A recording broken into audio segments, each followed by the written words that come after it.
Hello and welcome. Today we're diving deep into a fascinating, yet often overlooked, condition: hyperoxaluria. This is a disorder where the body produces or absorbs too much oxalate, a natural substance found in many foods. When levels become excessively high, serious health problems, particularly kidney stones and kidney damage, can arise. Join us as we unravel the complexities of hyperoxaluria, from its causes to its potential treatments.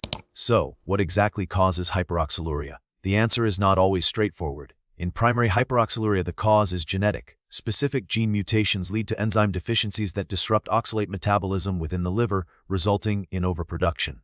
On the other hand, secondary hyperoxaluria stems from dietary factors, gastrointestinal issues, or underlying medical conditions. Consuming excessive amounts of oxalate, rich foods like spinach, rhubarb, and chocolate can contribute. Also, conditions that impair fat absorption, such as Crohn's disease or short bowel syndrome, can lead to increased oxalate absorption in the gut. Finally, sometimes the use of certain medications, like excessive doses of vitamin C, could be a contributing factor. Let's trace the journey of oxalate within the body and how excess levels cause problems. Normally, oxalate is either produced by the body or absorbed from food and then eliminated through the kidneys in the urine.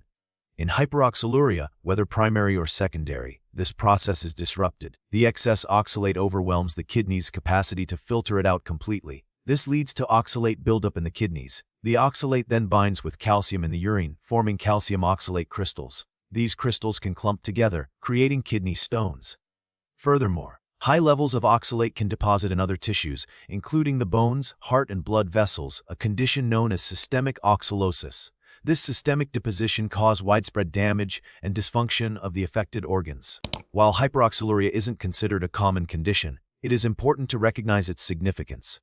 Primary hyperoxaluria, being a genetic disorder, is relatively rare, with estimates suggesting it affects around 1 to 3 individuals per million people. Secondary hyperoxaluria, while potentially more prevalent, is often underdiagnosed, as it can be mistaken for other kidney-related issues.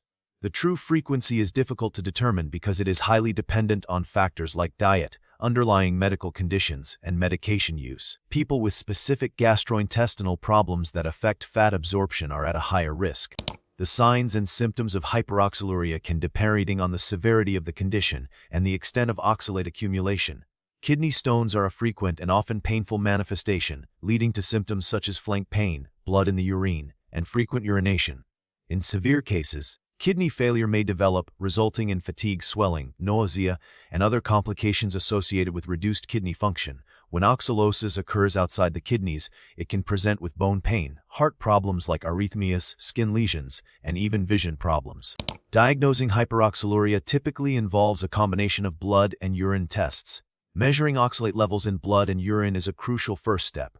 Elevated levels indicate a potential problem. Genetic testing can be performed to identify specific gene mutations associated with primary hyperoxaluria. Imaging studies such as ultrasound X-rays or CT scans may be used to detect kidney stones. A kidney biopsy might be necessary in some cases to assess the degree of oxalate deposition in the kidney tissue, particularly if there are signs of kidney damage. Hyperoxaluria can be classified into a few types.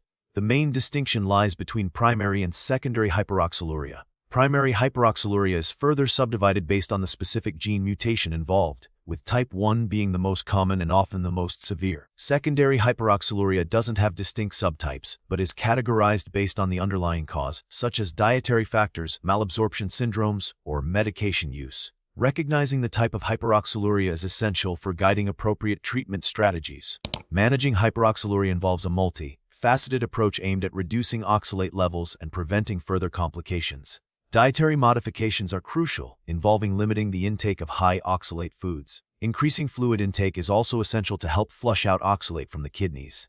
In some cases, medications like pyridoxine of vitamin B6 may be prescribed to help reduce oxalate production in primary hyperoxaluria type 1. Phosphate and citrate supplements can also be used to bind calcium in the gut and urine, reducing calcium oxalate crystal formation. For severe cases, dialysis or even a kidney and liver transplant may be considered. Preventing hyperoxaluria largely depends on the underlying cause. For primary hyperoxaluria, genetic counseling can help families understand the risks and make informed decisions. For secondary hyperoxaluria, dietary adjustments and management of underlying medical conditions are key. If malabsorption is a factor, addressing the gastrointestinal issues can help reduce oxalate absorption. Being mindful of medication use, such as excessive vitamin C supplementation, can also play a role in prevention. The prognosis for individuals with hyperoxaluria varies widely depending on the type, severity, and response to treatment. Early diagnosis and intervention are crucial for preventing kidney damage and systemic oxalosis.